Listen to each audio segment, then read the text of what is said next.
تخيلوا هذه أول مرة بحياتي أوصي على عطور وأني ما مشتمتها سابقا، وفوقاها حمضيات، وأني علاقتي بالحمضيات مو قوية ولا عندي عطور حمضية، بس قلت أجرب قد ما سمعت مدح عليهم.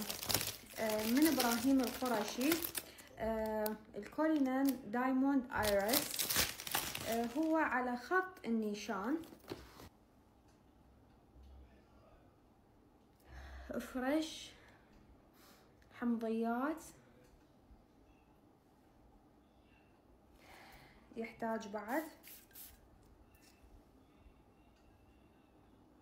خليه يبرد. يلا احكم عليه. مبدئيا اوكي، دائما عندي عطور سويد، فانيلا، عنبر، عود، كل هاي الاشياء. والعطر الثاني هو الخزام، همين من ابراهيم القرشي. خلينا نشوف.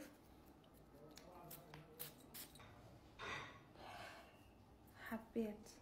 الناس اللي تشتري عطور اونلاين وهم ما مشتميها سابقا، نصيحة لكم لا تتورطون وتشترون عطر كبير يطلع سعره غالي وبعدين تطلع ريحته مو طيبة او هو مو ذوقكم.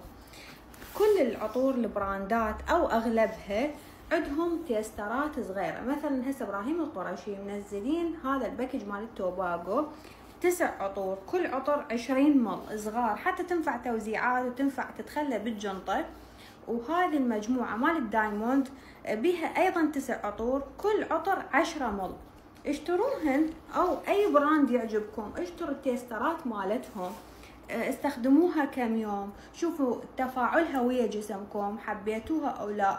وذاك الوقت من تحبون عطر عود اشتروه الكبير مالته اللي هو 200 مل.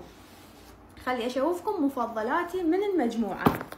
هذه مجموعة التوباغو عجبني من عندهن 3، البرازيلي واليوناني والجامايكي، كلش حلوات. البقية تبقى على الذوق. اما هذه المجموعة هذه اصلا ماخذة من عند الاوريجينال اللي هو على خط الديمارلي، عندي تتذكرون بنات من اشتريته. وهذا هم حبيته مثل المسقول، تحسون المسقول والعلج بوبي مال قبل. هذا احتاريت بأمره، ما ادري احبه لا، لاني كلش ما حبيتهن، ابد ما انصح بيهن.